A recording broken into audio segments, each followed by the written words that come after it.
Hello guys and welcome to the channel. Today I will show you how you can simulate scan body temperature on your INFINIX Hot 20i. So we have to start from lining this up and launch it.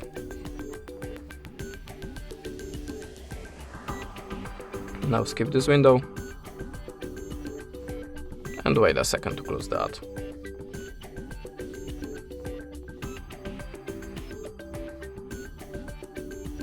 Now go to the simulation section, turn off that switchers and just hold the finger in this place.